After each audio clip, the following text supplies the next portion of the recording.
Welcome to the Take the North podcast on your free Odyssey app or wherever you get your podcasts. I'm David Haugh on the Mully and Haugh Show on 670 The Score. Dan Wiederer from the Chicago Tribune is at Halas Hall the day after the Bears' 41-10 embarrassing defeat at the hands of the Detroit Lions at Ford Field. Today, the Bears kind of regroup and gather one more time, one more game, one more Monday at Halas Hall. Dan, let's take it from Matt Eberflus, take it from there. He spoke to reporters. He tried to look ahead, and I think that everybody wants to know and found curious, at least I did, kind of opened the door a little bit to the possibility of Justin Fields not playing in the season finale. Yeah, I was surprised at that because he was pretty firm on Sunday evening in saying that Justin Fields would play in the finale. And today it was more, we're going to get together with Ryan Poles, the general manager, and the coaching staff and discuss what's in the best interest of our football team. That didn't feel like a foot in the door. That felt like kicking the door wide open for the possibility of sitting Justin Fields for Week 18. Eberflus was subsequently asked whether if Justin was healthy, he would play, and he said yes to that question. And so then it begs the question on, okay, can you manufacture something that can put Justin on the injury report and then sit him out for Week 18 because you don't either want to jeopardize the draft pick status that you've earned or his own health? We'll see where it goes. Listen, you knew what my 3-word review was on Sunday evening. It was cancel Week 18 because we're at that state for the Bears where nobody really is sure whether they want in, and that includes me. Well, I think that's fair. And it's an understandable debate whether he should or shouldn't, whether he does or doesn't. Ultimately, it is somewhat irrelevant. I don't think that you feel like pounding your fist against the table like he should play. And there are compelling reasons on both sides. The one thing that I would find interesting would be how much they take Justin Fields' input into account. Because frankly, it would not be difficult, as we know, to find a physical reason to sit him to protect his health. I'm curious to know if he, after sleeping on it, still feels like he wants to do this, if he wants to pursue the record, the single season rushing record for a quarterback, how important that is to him. And from the Bears' perspective, how important that should be to them, because it is an individual record in the context of a team goal, and there's a lot at stake if he does get hurt. I understand the argument, but that is all that's really left to debate in this woeful Bears season. Yeah, sure. I mean, it would be cool if Justin Fields were the single season rushing leader for quarterbacks in NFL history. That would be a landmark achievement. It's also in the list of big picture objectives that this organization has, pretty low on the list. And so you can make a really compelling argument either way on what you want to do here. Look, somebody has to go take the football field, Soldier Field, Sunday afternoon. We don't know the time of that game yet, whether it's going to be noon or 3:25. Somebody's got to compete, and somebody's going to have to go out there and try to earn a paycheck on the final Sunday of the season. They expanded the season to 17 games. We can debate for hours on whether that was a good idea by the NFL or not. There's a lot of compelling football games elsewhere in the league that say, yeah, this is going to be fun in Week 18. As it relates to the Bears, it's not going to be so much fun. I don't know what the Vikings are going to be interested in accomplishing Sunday. I don't know what the Bears can accomplish here. Feels like a lot of checking out is occurring right now. It certainly occurred on the field at Ford Field on Sunday, and now you just got to figure out how to finish the season in whatever style you want to do that in. And let's get on to finishing this podcast with our opening drive. It's time for the opening drive. Guess we have to start it before we finish it. But Dan, a couple things I wanted to get to before we get deeper into the QB1 breakdown and some other things.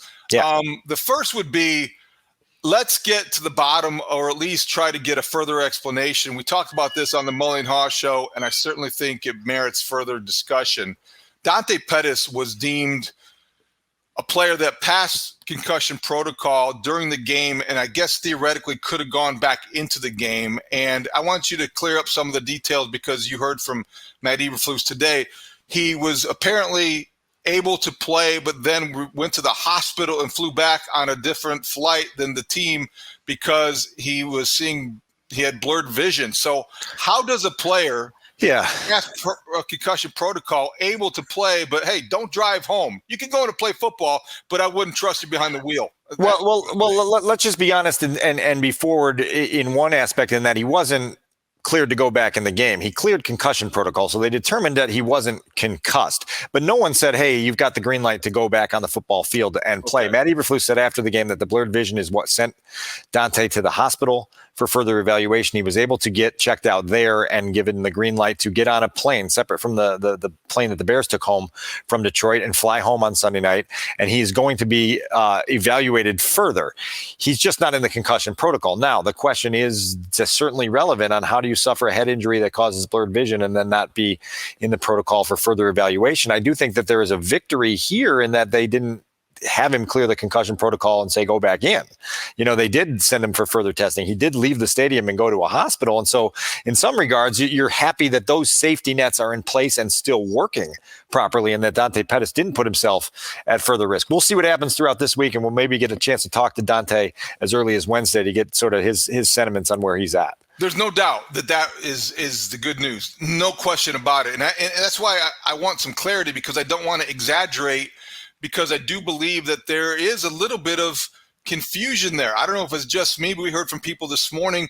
There's a slight distinction that needs to be drawn here, or at least if we can clear it up, let's do this, because clearing concussion protocol and being cleared to return the game, what is the difference there, Dan? Well, somebody has to tell you to go back in and play from a football perspective. So one is made by an independent evaluator, correct? Somebody who clears him from concussion protocol. Well, and you have your team medical staff involved in that as well. And so then at that point, you just have to kind of make a decision. And the goal, obviously, league-wide, is to err on the side of caution whenever possible. The Tua Tagovailoa situation throughout the entirety of 2022 is something that hopefully will bring heightened caution to every situation like this. Again, this is concerning because in November in Atlanta, Jaquan Brisker was evaluated twice for a concussion, went back in and played both times, and then got back on Monday and was put in the concussion protocol because his symptoms got worse, and he ended up missing a couple of games because of that, including with a bye week in there. So he's out for an extended period of time there with a concussion that he was playing with, right, that he suffered on two different occasions in that game. And so it's not airtight. The protocols and the procedures are not airtight. And it's this ongoing process that has improved immensely during my time in the league, but still has a long way to go to be perfect in trying to make sure that the culture of the sport doesn't cloud over and supersede the long-term interest and I guess the looking out for the players, and making sure that someone is looking out for them, even in situations where they're not looking out for themselves. There's got to be a policy and infrastructure that protects the players from themselves. I think that's almost as big a part of it as protecting the players from the teams who may want to play them. It's almost like this has evolved to the point where players, they do have that awareness. There's going to be that instinct to just, not report some symptoms or want to play through that kind of thing. But I guess we're getting better. It was just yesterday, Sunday, at Ford Field, it was a little confusing to hear Matt Eberflus say what he said post-game, because it does seem very incompatible how somebody could be cleared from concussion protocol and yet have the symptoms post-game that would require him to go to the hospital. And it was probably clumsy messaging, but it's forgivable from a head coach in that standpoint. You're coming off a 31-point loss. You've got 48 other things that you're worrying about in game. Sure. You're just trying to, in those moments, less than probably 40 minutes after the game, try to get your arms around everything that you've got to talk to the media about. And he probably didn't articulate that as eloquently as he would have liked. But, again, it'll be interesting if we get the opportunity to talk to Dante this week, just to get kind of his experience, and hear him talk about it. He's been one of the better guys in the locker room at being pretty candid and pretty welcoming to questions. And so maybe we will have a chance later in the week to clear this up a little bit. As an extension of that conversation and topic, I have to ask this, because Justin Fields did look like he took some abuse, some punishment, some hard hits, and one of them looked like he got hit on the head pretty hard.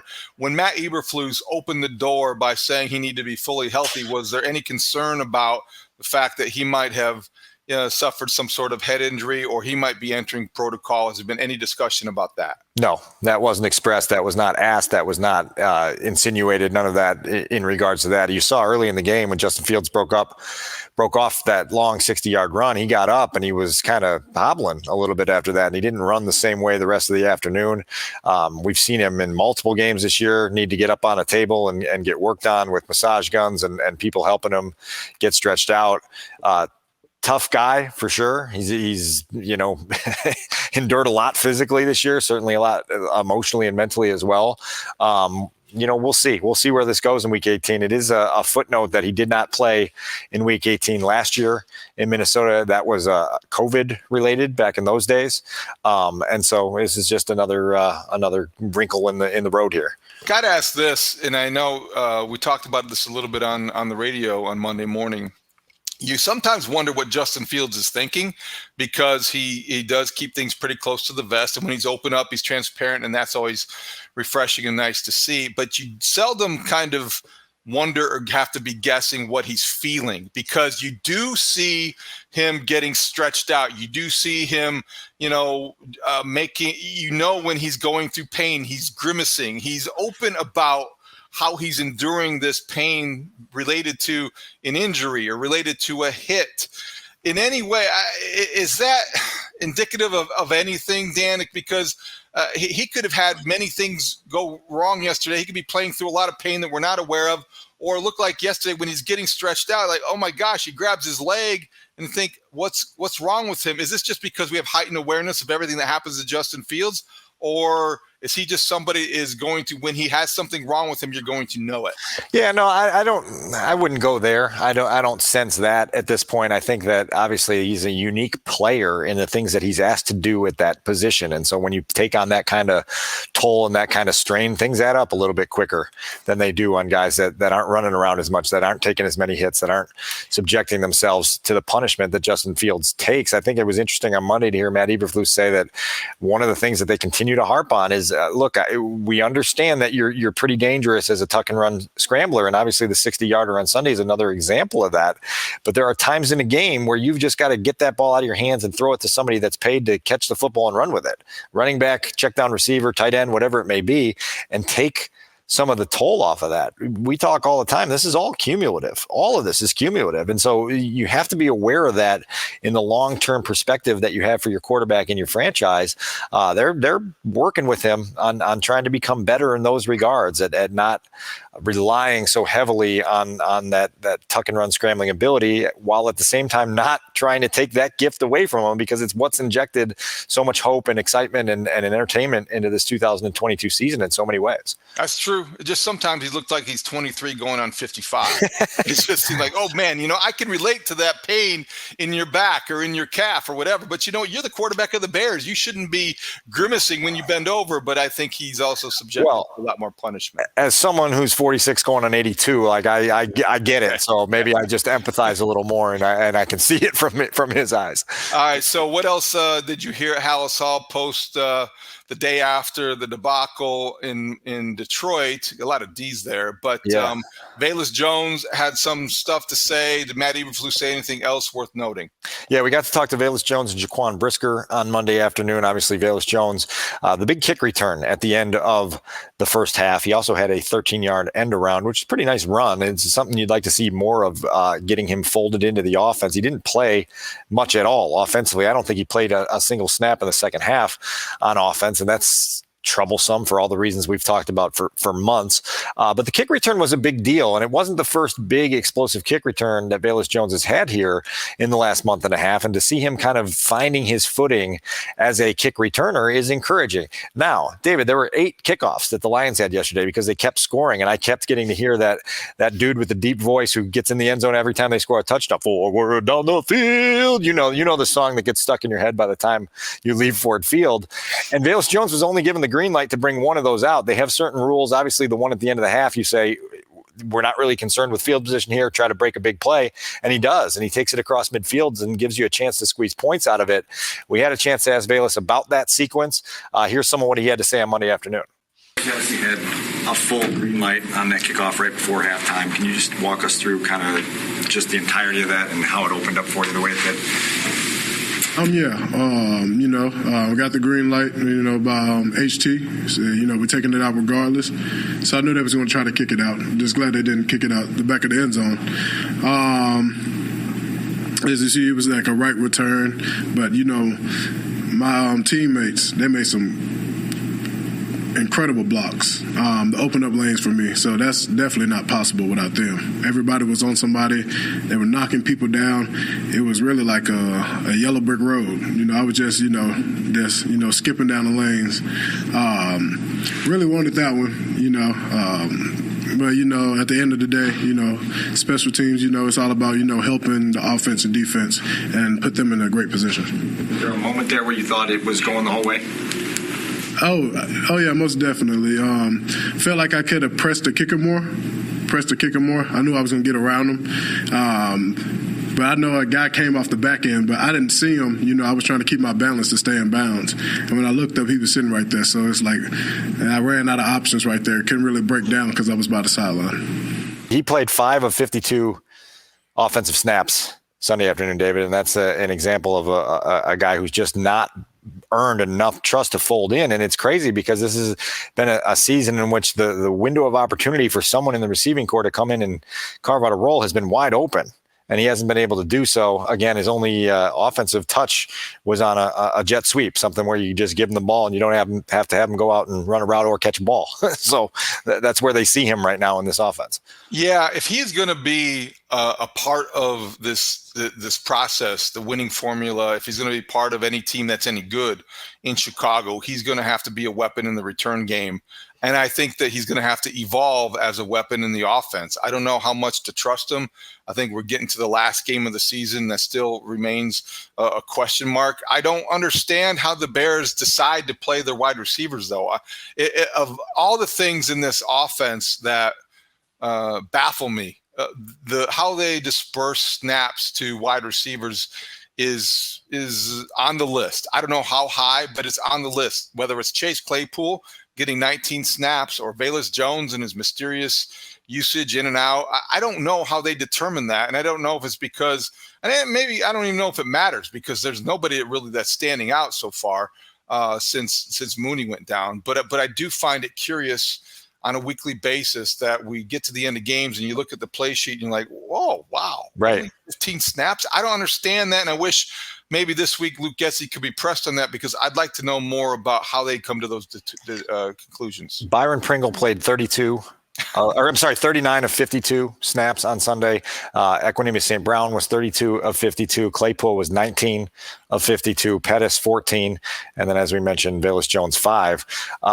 Look, that's a receiving corps that did nothing in that game and has done nothing all season. It's jarring. And this is one of the biggest needs this team has. The problem is it's one of 5 biggest needs they have because they also need an offensive line and a front 7.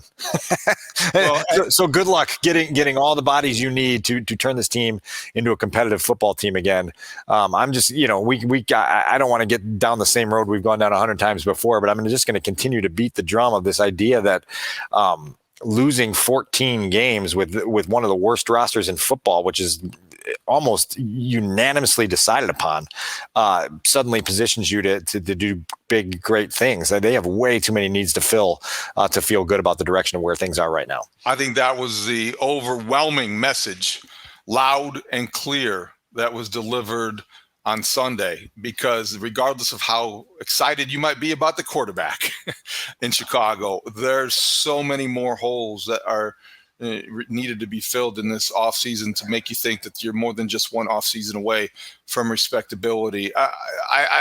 That's just, that's going to be an offseason topic of conversation. But Dan, as we have been talking here, the NFL made it official. The Bears will play at noon on the lakefront to finish up this season, and the sooner the better. So Bears-Vikings Sunday, Soldier Field at noon. As most people expected, this is not a game that you want to put in prime time. If they could play it tomorrow at noon, I would think people would welcome it just to get it over with. How many games are on the noon slate? Do you have that in front of you, or we got to wait? I do not have that in front of me. All right. No, I do not have that in front of me because I'm just relieved that the Bears are going to be playing at noon, just as we all wanted. Hey, they're studs, so maybe he can. Hey, guys. Yeah, I jumped in. So if you want to know the full noon slate, it's going to be Buccaneers and Falcons, Texans and Colts, Pats and Bills, Jets and Dolphins, Bears and Vikings, Panthers and Saints, Browns and Steelers, Ravens and Bengals. And then the night game is going to be Lions and Packers. Winner of that game gets a playoff. You know what? That excites me to no end because that means I can get home, settled on my couch, crack a cold one, and watch one of the games on the Week 18 schedule that I'm most excited about. You talk about two teams that found themselves in late season surges here. That's going to be a fun, entertaining divisional clash with a lot at stake potentially. Really, really, really, really looking forward to that one. This is not Take the North for the Lions, or I guess it's a North podcast, Take the North podcast, so we can ask Lions questions. But okay, so the Lions-Packers for all the marbles Sunday night, but what if the Seahawks win? Does that eliminate the Lions? Or yeah, it does. So there won't be that as much drama. Well, the Packers would still need it to get in. Okay. But the Lions would not be in a position to qualify. Putting that Sunday night, because there is a possibility that the Lions will have nothing to gain by winning. I think Jaguars Titans is the other game with obviously Saturday. Divisional championship. Yeah, that one's on Saturday evening, so that doesn't give you the opportunity. And Studs went through that whole noon slate.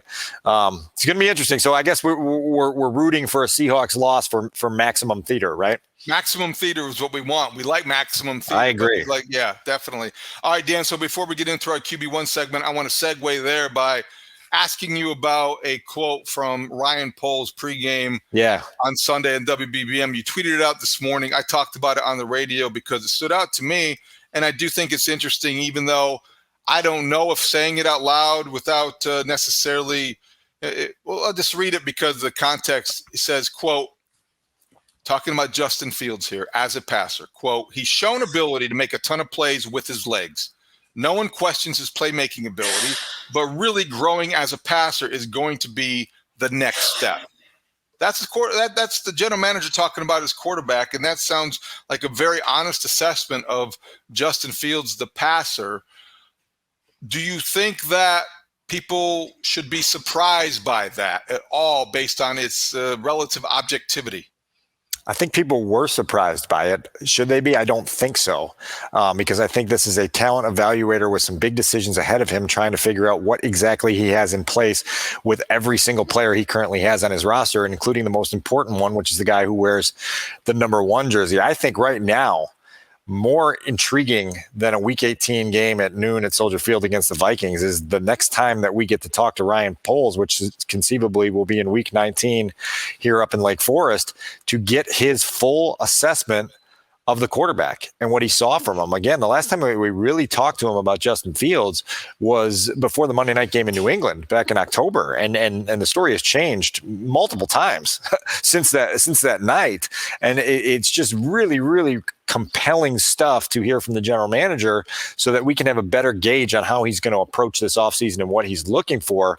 And I think it's staring you in the face that Justin Fields as a passer is unaccomplished. And now he has to make the strides to go forward to become something as a passer, to become the franchise quarterback that everyone believes he can become and is dreaming he will become. But yeah, you brought that quote to my attention in the postgame podcast on Sunday evening, and then was able to listen to it and read it back. And I think it's notable. Do you think that it implies at all that Ryan Poles doesn't fully believe that Justin Fields is the quarterback to build around? I don't know.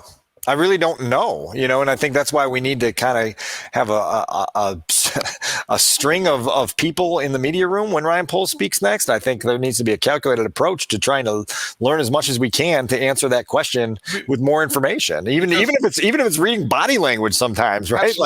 Absolutely. That those things are valuable that way because of that. And I also think that it's in the context of what we just saw. We're all football fans. We watched the bowl games. We saw Bryce Young and C.J. Stroud have big moments on large stages. You can't deny that, and you can't ignore that. So I don't think, and I'm on the record as saying that I don't think either one of those guys would be a quarterback that I would be comfortable necessarily building around.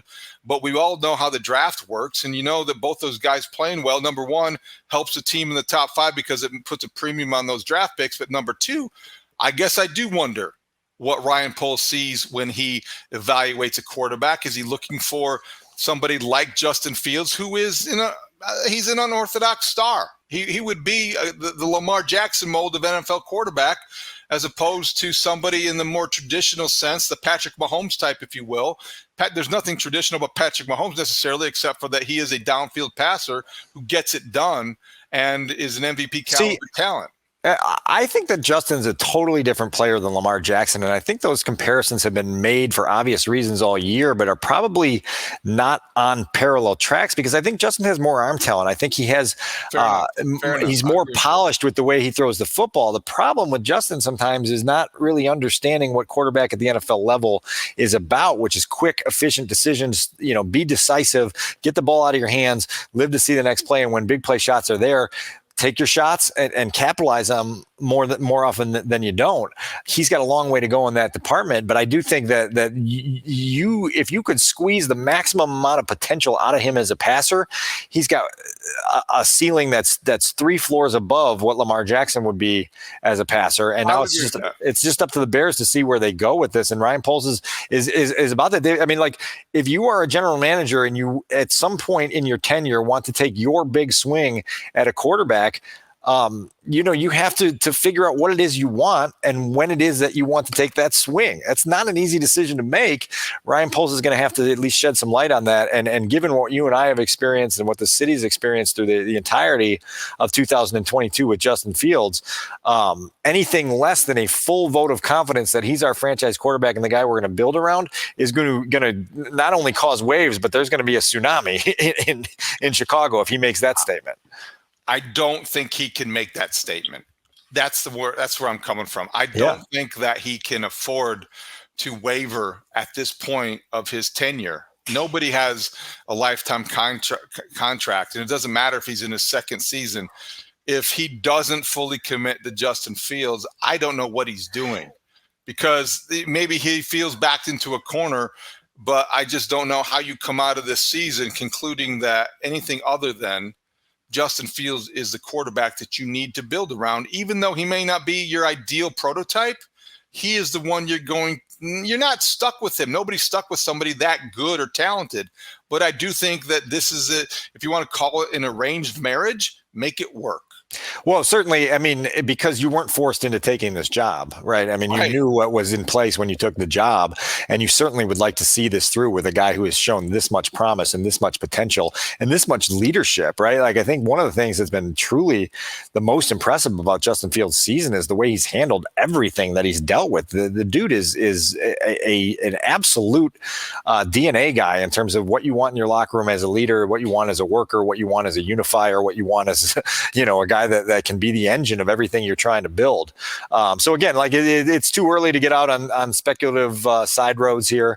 Within 10 to 12 days, we should have the general manager himself sitting in front of us at a podium, and we'll have more to unpack when he does talk. Okay, for the 17th time this season, let's go into our QB1 segment. Well, it seems like many more than that. All right, so Justin Fields on Sunday against the Lions, he's had better days. Let's just say that. He was 7 for 21, 75 yards passing, sacked 7 times, passer rating an abysmal 40.8 with 1 interception. Dan, did he have a defining moment in your mind? Oh, yeah. Yeah, without question, it's the sack fumble. David, that's the play of the day. It's one of 7 sacks on the day. I went back and watched each of the 7 sacks at length. I would argue that 4 of them you can't put on the offensive line at all when you watch them, including the one that we're going to get into here. The Bears have a personnel grouping in with 2 tight ends and a running back, basically max protect with 2 receivers out in pattern, and they've got a deep shot dialed up for Dante Pettis, and Justin hits the top of his drop and doesn't throw it. You see him think about throwing it, kind of pumping, and doesn't throw it. Matt Eberflus says on Monday afternoon that he wishes that he would have pulled the trigger there, thought there was an opportunity there. And then he gets out of the pocket, and he really wasn't running with the same speed he usually does. Worse than that, David, he was carrying the football loosely in his right hand, out extended in his right hand. And all of a sudden you had a pass rusher who got himself off a block in the backfield, who was engaged with 2 tight ends, Cole Kmet and Trevon Wesco, comes from behind the play. Justin never sees him, swats the ball out of his hands. It's a fumble. It's a missed opportunity in a game you were still in at that point. The Lions get the football, and they go down and kick a field goal before the end of the first half. Just all of it, the whole play was representative of what's wrong with this passing attack. It's a quarterback that is not being decisive enough to pull the trigger when there's a play there to have the trigger pulled on.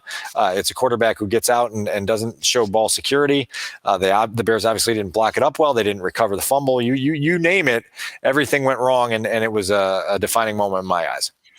Can't argue with that. I think that I'll go for a play that just defined how discombobulated everything was about Justin Fields' day and the Bears' offense, and that came on the last snap of the first half.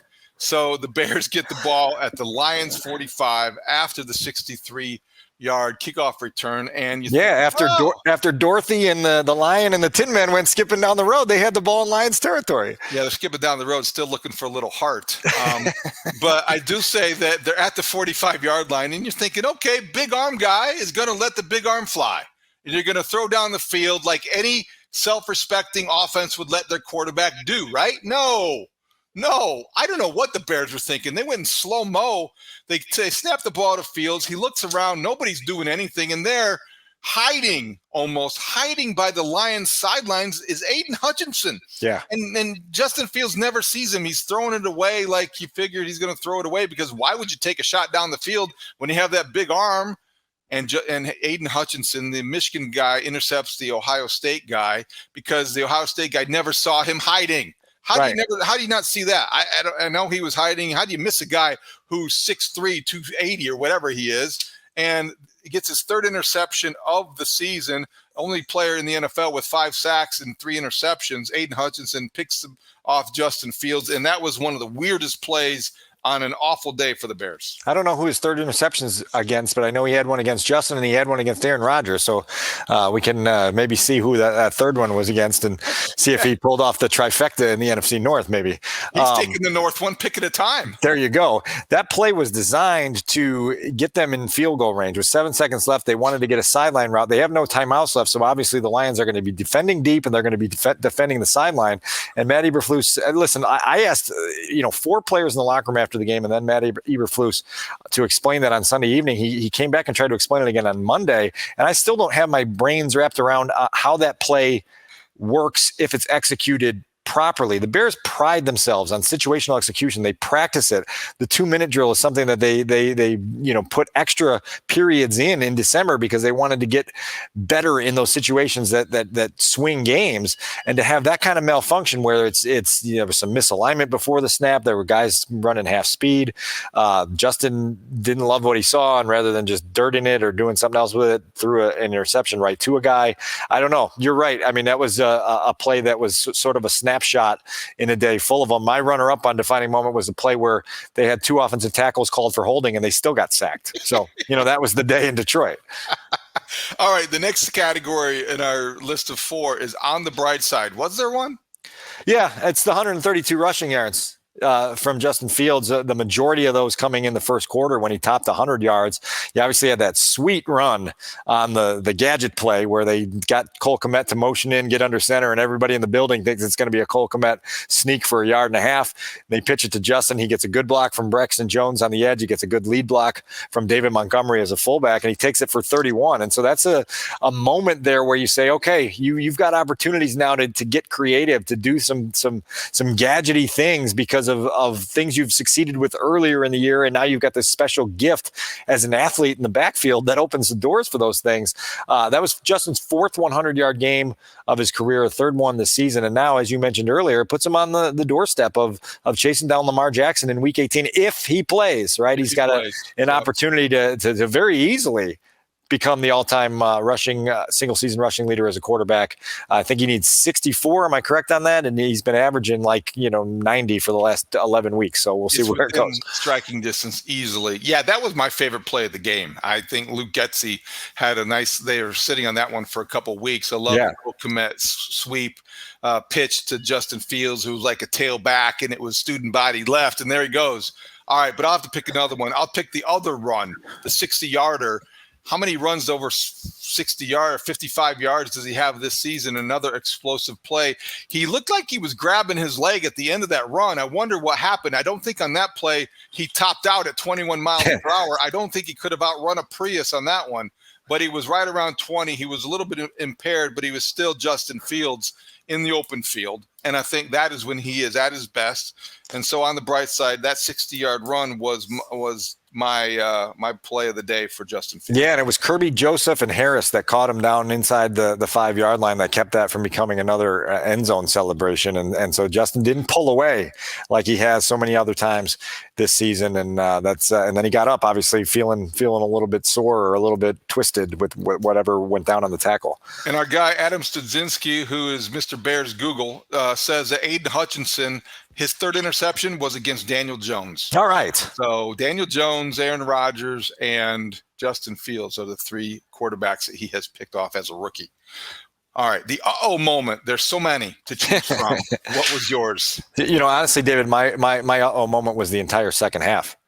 This team was down 21 points or more on all 6 of their second half possessions, and somehow they left the second half with 50 total yards and 3 first downs. This was a situation that was set up for garbage time yards. Pad your stats type of moments. You get the passing game flowing. You get a 15-yard completion here, an 18-yard completion here. 20 completion here. The Lions are just protecting a lead, and they're going to allow you to do some things down the field. The Bears couldn't protect it. They couldn't run the routes right. Quarterback couldn't hit them.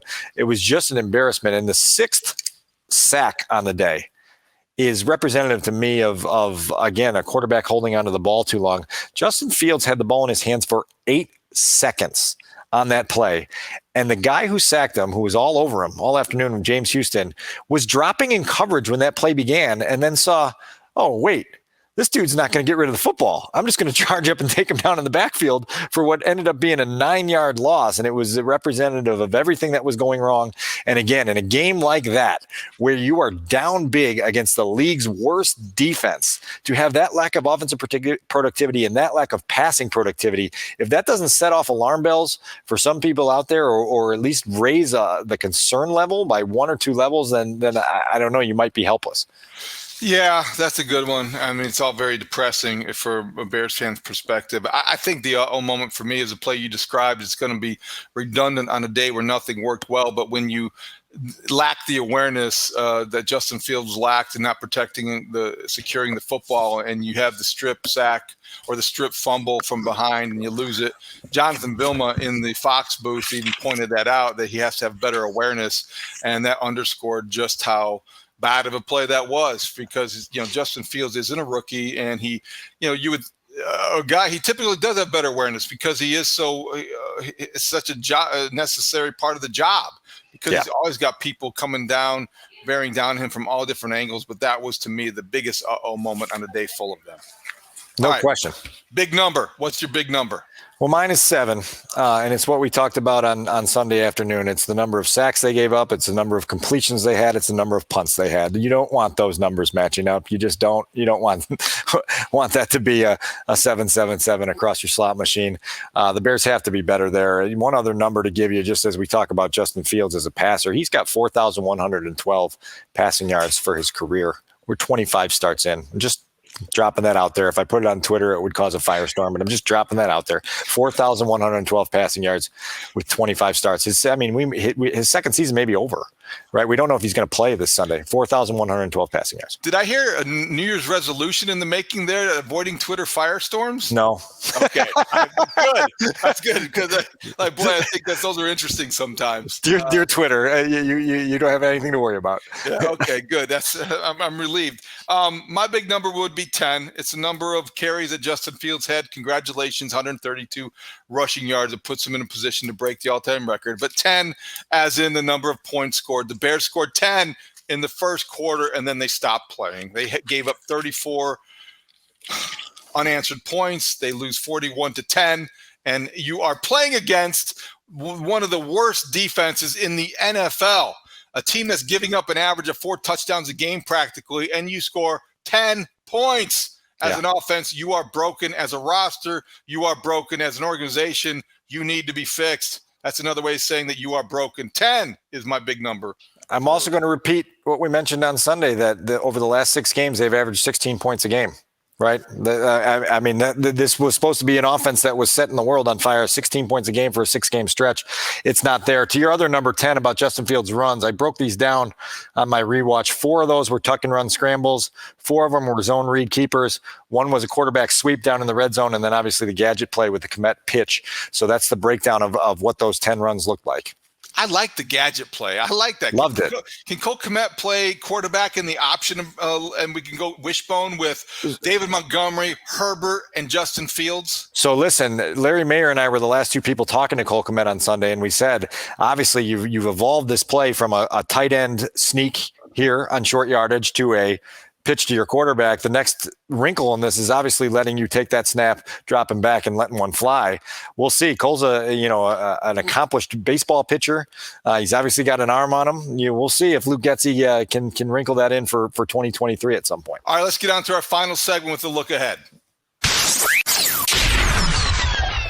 All right, Dan, most of the conversation before Sunday's noon kickoff at Soldier Field will revolve around should Justin Fields play or not. We talked about that a little bit. What other issues do you think we should talk about, address? And I guess all conversations tend to revolve around who's going to be playing on the offensive line. Another configuration this week with injuries to Tevin Jenkins and Michael Schofield. What can you tell us about the latest on the offensive line? Yeah, well, so Michael Schofield's injury occurred on one of the sacks that the Bears gave up when Braxton Jones was bull rushed and actually fell backwards into Michael Schofield and took his knee out. That was not a high moment for the Bears there on a day full of problems in the pocket there. We'll see what they do. I mean, we know how they've been reshuffling this offensive line the entire season. Alex Leatherwood was a healthy scratch on Sunday in Detroit. That tells you how the coaches feel about him at this point. The issue for me going into Week 18 is where does the compete level come from? If you've spent your entire first season on the job as a coaching staff preaching hard work and laying a foundation of effort and saying this is going to be an effort-based football team and everything we do is going to be graded on how much you hustle and how much intensity you show, all those types of things, you better come out and compete. The Bears can ill afford to go into the 2023 offseason, in my opinion, with 3 lopsided losses in a row on the way out the door. It would erode some of the belief in what this culture is. It would erode some of the faith in the direction of where this thing is headed. And so I would love to see them find somebody in that locker room, whoever's healthy enough to play, to be a leader and say, guys, let's go. Let's make sure we don't get our doors blown off at home in the season finale. Yeah, I think getting outscored 76-23 in the last 2 games, regardless of the opponents, does raise some questions about everything we felt good about with the coaching staff and Matt Eberflus. You thought that the Bears were a team whose compete level was very high, and that wasn't the case at Ford Field. And they got, they got beaten pretty badly against the Bills with a game with really no takeaways. They just wanted to survive that. I think they need to finish strong. So that's why there is some significance attached to game 18 or game 17, yeah. 18. And so I don't know that you just kind of pack it in and you play like you're double parked and you want to get out of town as fast as possible. There's something to be gained from a professional effort on Sunday at Soldier Field. Any surprises this week? Do you think anybody that we might see that we don't expect to see? I don't know what's going on with Alex Leatherwood. I'm glad you mentioned him because he's been a constant. There's not a player on this roster, I think, that has received as much attention in electronic media and print media in general and played as little as Alex Leatherwood. Yeah, I mean, they obviously gave him a chance in a rotation for a couple games. Didn't love what they love what they saw. Didn't like what they have seen in practice. I don't know what surprises could be up their sleeve. We've seen pretty much everyone in the world. We had Harrison Hand playing in the secondary on Sunday, and that's where we've reached. That's the state of the season we're in, where you just got guys that you've never heard of playing key roles and key moments on defense, on offense, and special teams.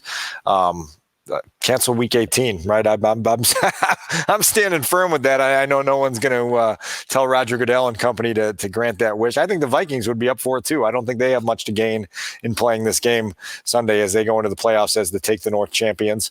So we'll see what direction this whole game goes. But I have a feeling this isn't going to be one of the best and most entertaining football games that we've ever been a part of in our time. Last question that I have regarding this week and what's going on. Matt Eberflus said he and Ryan Poles will discuss who's going to play, who's not going to play. Justin Fields will come up. What is your sense that of their rapport? Are they on the same page on most things? I know it's an impossible question probably to answer, but do you have any sense about if they are seeing things the same way? And if this partnership this far into a historically bad season is still as intact as it was at the beginning? Yeah, I don't have any indication that they're not on the same page, so I'll stick with the assumption that they're still on the same wavelength that they've been on every time that we've asked them about each other. Over the course of this year, I think they understand that there's a union here that needs to work out for everyone's sake. And so again, we'll get a better idea of how the general manager viewed this football team a week from now. And I think it's important to not just overlook 14 losses as like whatever. Just that's how you tank. That's how you tear a roster down.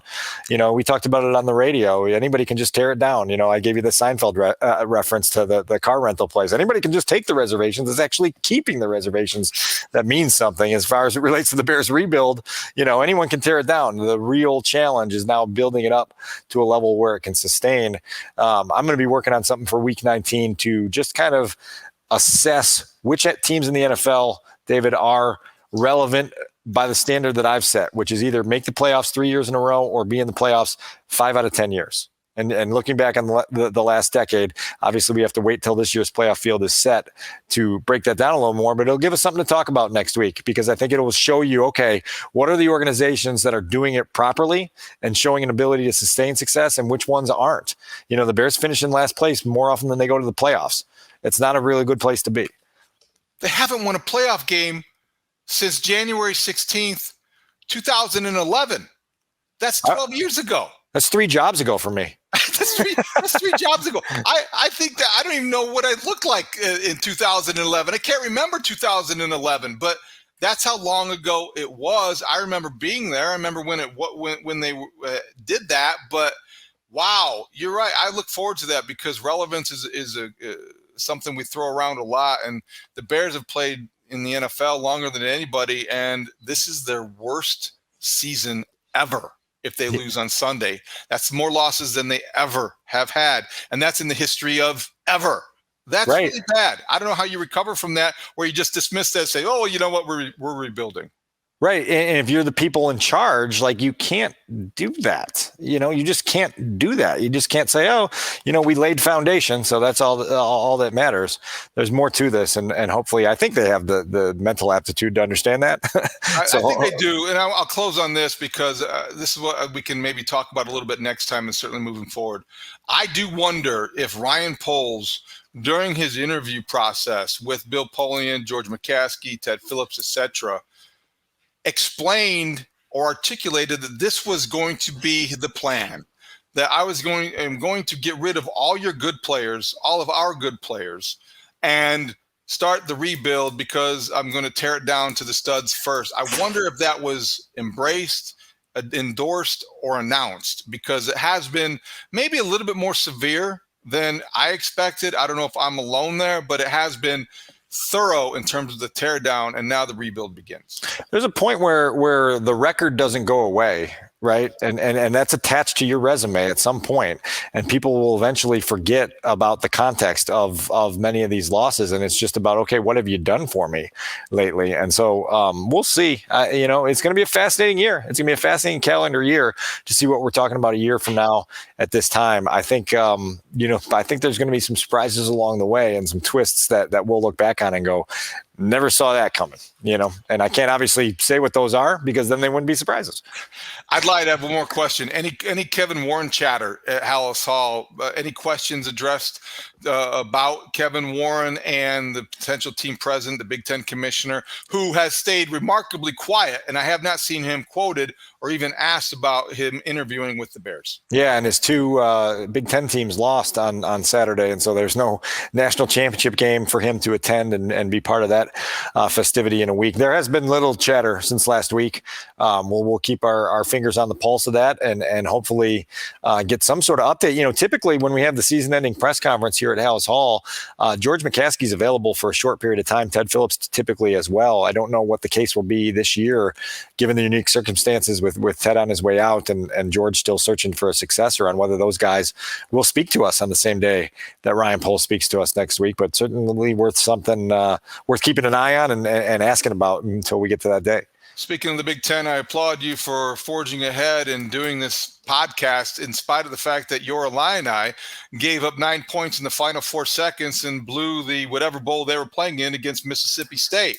It was the ReliaQuest Bowl, and unfortunately, I didn't get to watch a single snap of it. I think I caught like a half of a snap in the media room. We had the TV on right before Matt Eberflus came in on Monday afternoon. But it's really sad for someone who goes to Illinois and doesn't get to experience postseason football, much less January football, almost ever, to not have been able to enjoy that. But it sounds like from your description of the finish that it wasn't really something that I'm going to regret missing. Well, it sounds like the offense missed it too, so don't worry, you weren't the only one.